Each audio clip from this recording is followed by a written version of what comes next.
Good morning, everyone. This is Diane at ILA. I want to thank everybody for joining us this morning for this webinar, not really webinar, kind of online meeting on what we can expect out of Governor Pritzker's budget address tomorrow, and an opportunity to talk a little bit about the new minimum wage law, which I know is on everyone's minds. We are expecting ILA's legislative consultant, Derek Blada, to make the initial presentation about what's going to be happening, what we can expect. Derek, are you on the phone with us yet? Hi, good morning. Awesome. Thank you so much. Before we get started, I just want to say that we had unprecedented response to this online Zoom meeting. There's about 80 of us, quote unquote, in the room, which is great news. We hope to be doing more of these, but what that means is this is the first one we've done. We are in a little bit of a pilot situation at the moment. We do plan to record this. We do plan to record the chat as well. So with this large number of people, quote unquote, in the room, I am not sure we'll be able to get to live questions and answers. What I'd like to suggest you do, if you have questions as Derek or I are speaking, please put them in the chat. I expect that many people will have very similar questions, and what we'll do is compile them questions at the end of the session and respond back following, if that's all right. We will be doing our best to answer questions during the session, but if not, please bear with us. We do also expect to be recording this and to be able to put it out to folks who are not able to join us another time. So keep that in mind as you ask your questions, although most of it I expect will be in the chat and therefore will not be part of the audio. Just one more sort of logistical reminder that I've mentioned to those of you who logged on a few moments ago. If you are not speaking, may I ask you please to mute your microphone because your phone ringing in your office or your paper taking notes or shuffling your chair around or what have you, with this many people does result in a little bit of background noise for everyone else. But in any case, I will let Derek get started to tell us about a little bit about minimum wage, what's happening, and what we might expect to hear out of the governor tomorrow. Derek, take it away. So first and foremost, good morning, everyone from Springfield. I will be brief because I would like to answer or try to answer at least a few questions before 10:30. Tomorrow at noon, Governor Pritzker will deliver his first budget address to the Illinois General Assembly. He will say that the budget deficit that he inherited is approximately $3.2 billion. It's about $450 million more than former Governor Rauner projected the budget deficit for this year to be when he left office back in January. And very, very briefly, here's how we get to that $3.2 billion number. At the beginning of the year, we were about $2.75 billion in the red. Between human services spending, increased costs on higher education, various government services, and an increase in spending on public safety, that's about $450 million more that we spent than we took in. So we're about $3.2 billion in the red. On January 1, Illinois' bill backlog was about $7.9 billion. And those include unpaid bills to schools and colleges and universities, business, healthcare providers, and so on. Our total state debt today is about $15 billion. That $8 billion in unpaid bills, about $5.5 billion in backlog borrowing, some interfund borrowing, and back pay for various collective bargaining agreements for an additional $500 million. We'll pay interest on late state reimbursement and invoice reconciliation for about $60 million in 2019. So the governor will go to the House floor tomorrow and propose the following. It's my understanding he will propose an $800 million reduction in the state employer contribution for pension funding to the state's 4 or 5 pension funds.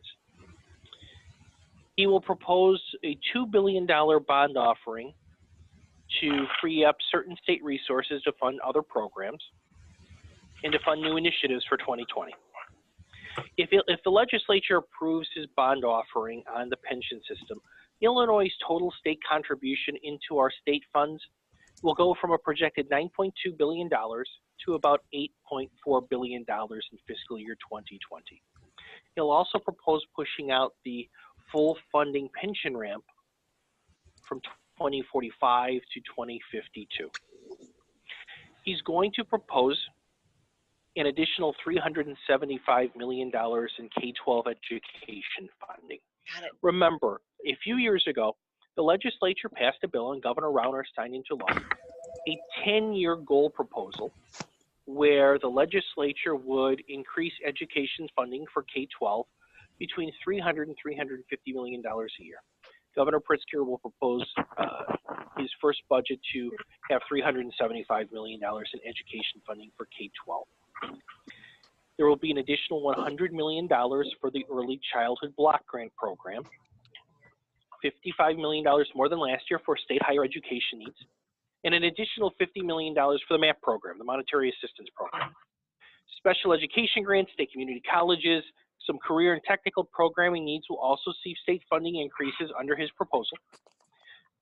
He will also reference his desire to implement a state progressive income tax in his budget speech tomorrow. You may have seen in the newspapers over the past several weeks, there have been attempts to sell the James R. Thompson Center, the state building, and include those revenues in the state budget. Governor Rauner did that in the past. Governor Pritzker will not include those dollars in his budget proposal. I have this Zoom app. The process is as follows. Once the governor completes his address, I haven't looked at it yet. the governor's budget proposal is now in the hands of the House and the Senate. There will be many appropriation hearings in this month and through May 31. And hopefully the plan is for the General Assembly to pass the budget by May 31, 2019. Everybody has read stories or seen on the news the minimum wage bill recently passed in Springfield as well. If you don't know details, in a nutshell, here's the proposal. For everyone who is 18 years of age and older on January 1, 2020, minimum wage will rise to $9.25. On July 1, 2020, it will rise to $10. And then on every January 1 through 2025, minimum wage will rise $1 additional dollar until it caps at $15 an hour on January 1, 2025. Is this computer Bluetooth? For those who are 18 years of age and younger who have not worked more than 650 hours in a calendar year, minimum wage will be $2 less an hour, rule of thumb, on January 1, 2025. There'll be staggered increases in 2020 through 2025. But when everyone is making $15 minimum wage in 2025, younger adults, 16 and 17-year-olds, will make $13 an hour. That bill is expected to be signed into law today by Governor Pritzker. In a nutshell, and reserving time for a few questions, that is what has happened, and that's what will happen in Springfield tomorrow. There has not been a state budget that has been accepted by the legislature as a governor has proposed it. The governor's proposal will change through amendments and through hearings, through discussion with local legislators and others. So what you will read tomorrow will be the governor's proposal, but I can almost guarantee that proposal will not be signed into law as he proposes it at 12 noon on Wednesday. Diane, in a nutshell, that's what is happening today and tomorrow in Springfield. If there are questions, I'm happy to try to answer them in the 15 minutes we have remaining.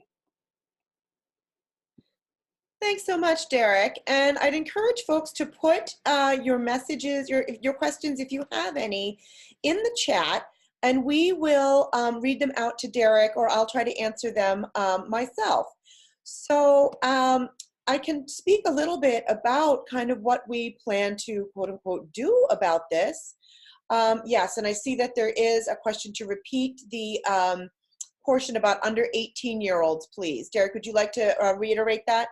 there was some noise that muddled that portion about the $13 per hour. I think that is going to be ultimately the maximum, for lack of a better word, minimum wage for under 18-year-old part-time workers. Derek, is that accurate? Would you just reread that piece?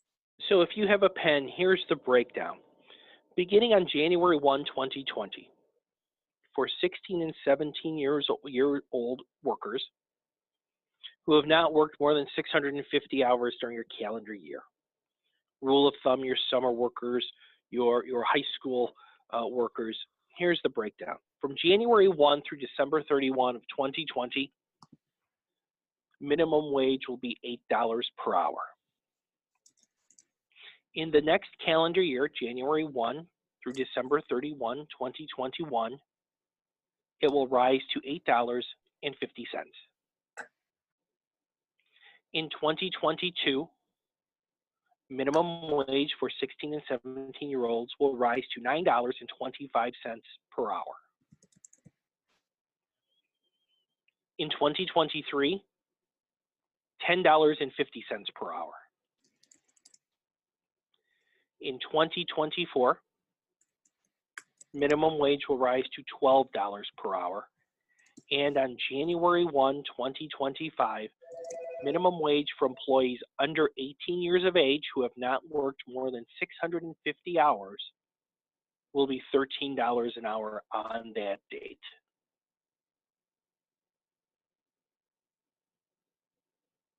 So $8, $8.50, $9.25, $10.50, $12, and $13 an hour ultimately on January 1, 2025.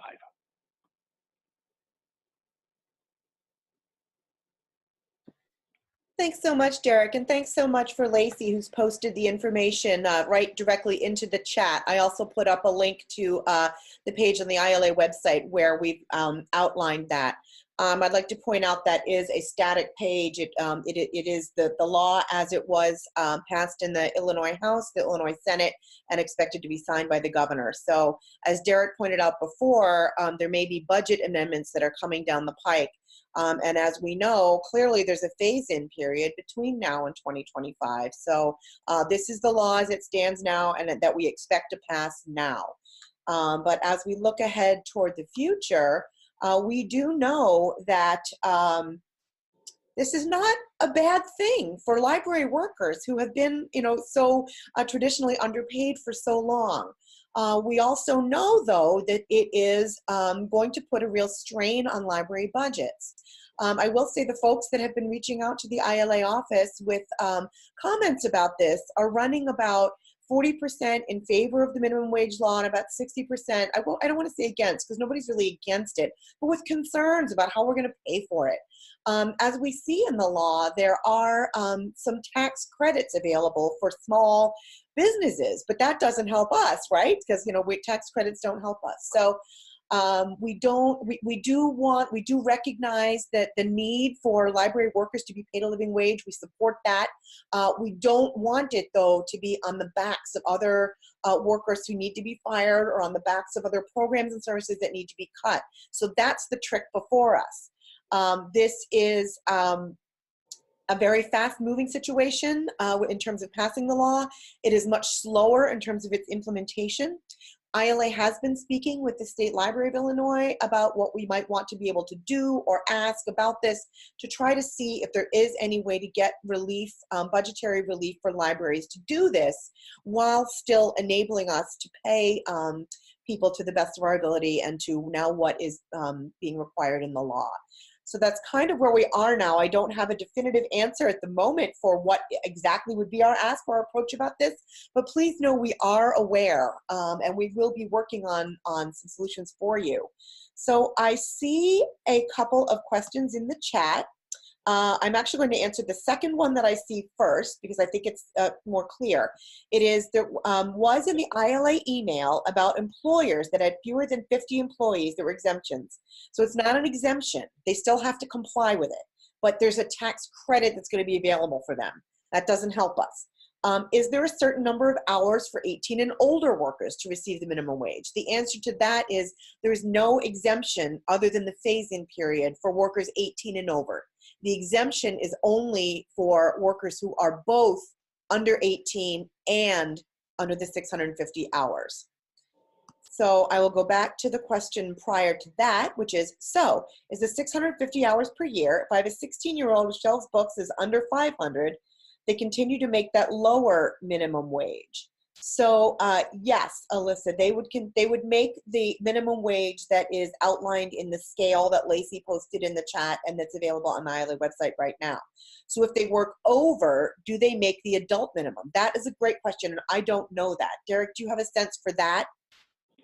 I do not recall if that question was asked in committee or not, but it is my good faith belief the answer would be yes. If a younger individual would work in excess of 650 hours, it's my understanding they would be entitled to the straight adult minimum wage level as prescribed by this new bill. But I am happy to check to make sure that is accurate, but I believe the answer is yes. That's how I read it too, Derek, and thank you for being willing to check. If you would please check on that and we can report out about that. I think that would be helpful for folks. That's a really great question, Alyssa. Thank you so much. So the next question is, could per capita money be used to help alleviate this? Well, you know, we hope we could find ways to alleviate this. Derek, I don't know if you want to answer that at all. I did talk about that a little bit with Greg this morning. So when Governor Pritzker delivers his address tomorrow, he will release his line item by line item individual budget proposal. The first thing we will do is ensure that our dollars upon which we rely are in that budget proposal.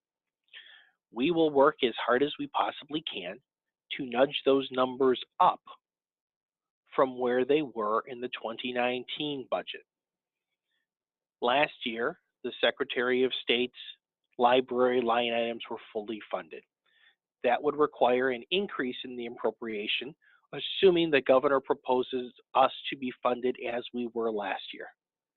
In short, we will do everything possible that we can to nudge those line item numbers up under the guise of a $3.2 billion budget deficit hole that will continue to receive additional liability based upon the state's obligation under the new minimum wage law through 2025 and through other spending pressures required by federal law and through consent decrees to which Illinois is currently a party.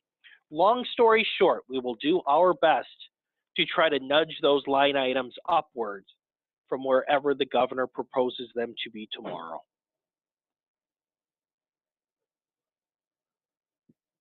Thanks, Derek. And also in the chat is, you know, just a concern about our lack of ability, you know, compared to a business to sort of raise revenue. You know, we're a little bit limited in our options here. I see another question. Are the legislators considering the minimum wage requirements as they discuss property tax freezes? So I think the answer is yes. And I believe there is a very low chance of a property tax freeze bill becoming law under this current administration. But since we're talking about property taxes, let me make one observation that probably will not be very popular with those on the telephone today. If you have the ability to do so, one of the easiest ways, easiest in air quotes of course, one of the easiest ways to raise revenue on behalf of your library is the property tax increase. Now, everybody on this line knows that people, whenever they get their property tax bills, immediately say they are too high. I pay too much in property taxes.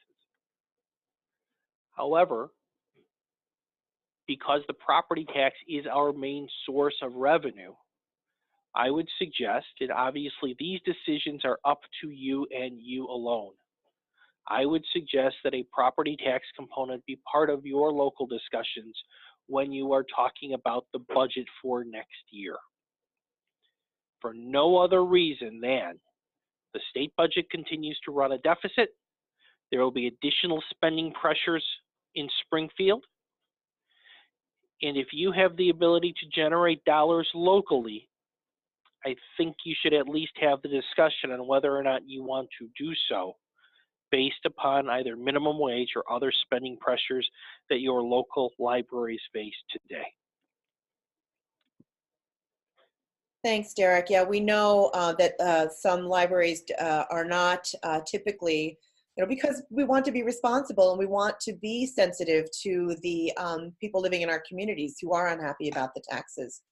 That does, put libraries in a difficult position. And I realize it's not. And folks, remember, while Derek is pointing out that this is a way to do it, it's not necessarily that he is telling you to do that. He's pointing out a little bit. And Derek, clarify this if I'm not phrasing this correctly. This is what the General Assembly will come back to him and say. The General Assembly will say, well, are your people raising the money locally to the extent they can? And so I think one of the difficult aspects of this minimum wage law is that it was not something that was generated in our own communities. So there will not necessarily be groundswell support in our communities for supporting it with higher taxes. This came from the state. And it is a little bit of a mandate to all of us. So our answer to the state would be, well, you did this to us, so you've got to help us somehow. So I think there's a push and pull there. The state's going to cry poor. They're going to say they don't have the money. Our residents are going to say cry poor and say they don't want their property taxes raised. So I point this push and pull out not to make an excuse, but just to really point out we're aware of where the pain point of this is. We do, as I said, want people to be able to who live in these communities to make a living wage, but we don't want it to be on the backs of others who need to be let go or on the backs of services that would not be able to be provided. So Derek, I see a couple of comments in the chat, and someone brought it up to me recently at one of the meetups too about libraries in tax cap counties. Can you talk a little bit about options for people in tax cap counties? Do they have any option to raise revenue, or is it pretty much just what it sounds like, which may or may not be accurate? Can you talk about that at all? So at the risk of putting everybody on this call to sleep, long story short on tax caps, home rule units of government, which all of our libraries are not, have the ability to exceed tax caps every year. All counties within the state of Illinois are tax capped because Cook County years ago passed a local law to opt into the tax cap law that Springfield passed years ago. If you have the ability to property tax, you are tax capped, meaning every year you can do one of two things. If inflation is higher than 5%, which clearly we are not today, you have the ability to raise your levy 5%. If inflation is under 5%, you have the ability to raise your levy at the rate of inflation. So it's 5% or the rate of inflation, whichever is less. Today, I am assuming inflation is between 2 and 2.5%. Don't quote me on that. So you do have the option to do so. And remember, there's always the referendum option that would allow you to go above and beyond that if your local trustees want to utilize that option. Property tax caps do not mean you cannot raise your taxes. Property tax caps limit the ceiling, if you will, on how far you can raise them. But because libraries are not home rule units of government, by definition, we're capped at inflation or 5%, whichever is less.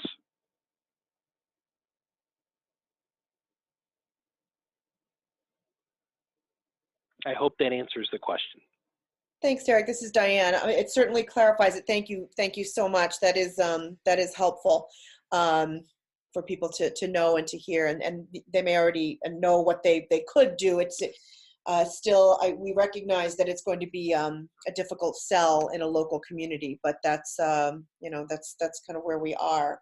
So when I was speaking with the state library earlier today, we did talk about and I don't want to make light of this or minimize this at all, but that the immediate budget has a very small increment of increase. That we are, keep in mind, we're not going right to the 15 until 2025.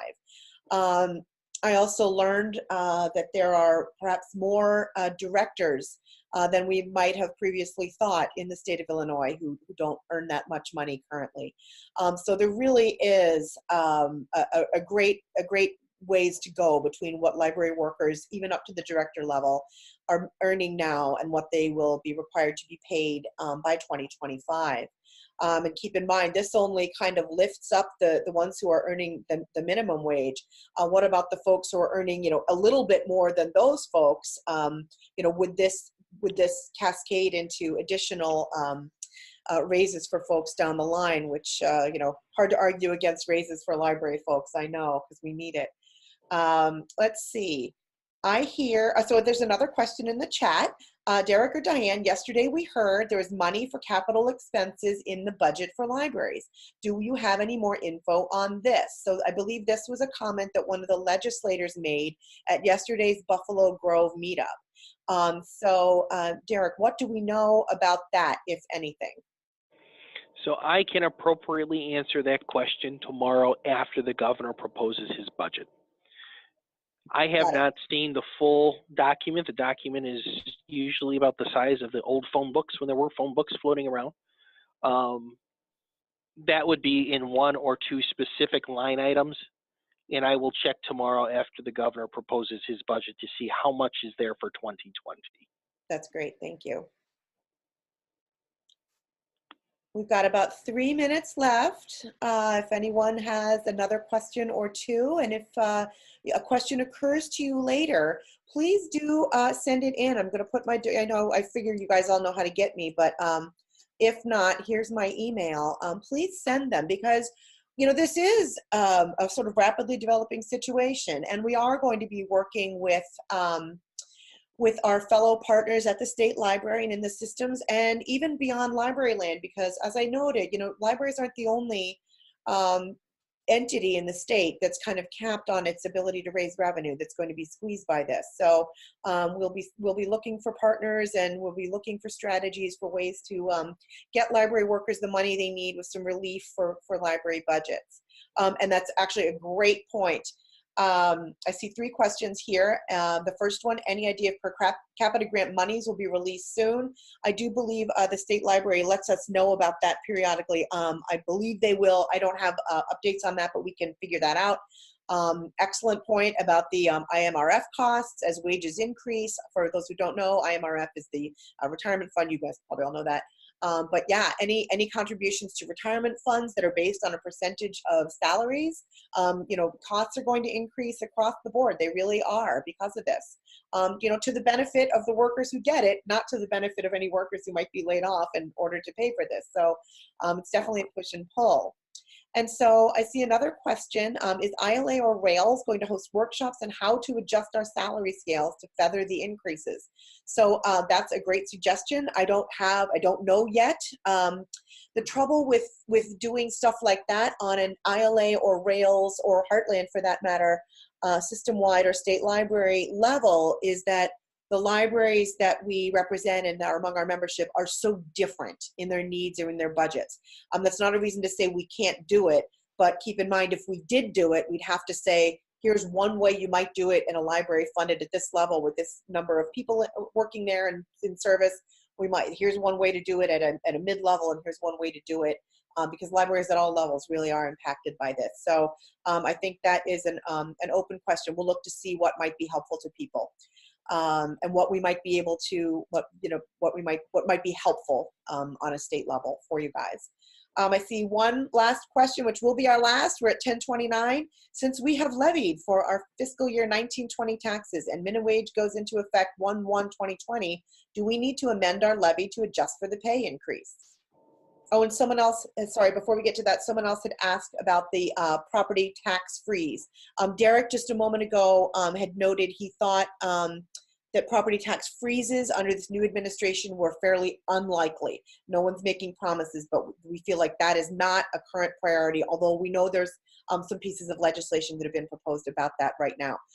So Derek, I don't know if you have any answer for the one about having already levied for fiscal year 1920 taxes and minimum wage goes into effect 1/1/20. Do we need to adjust the levy? Is that an option for people?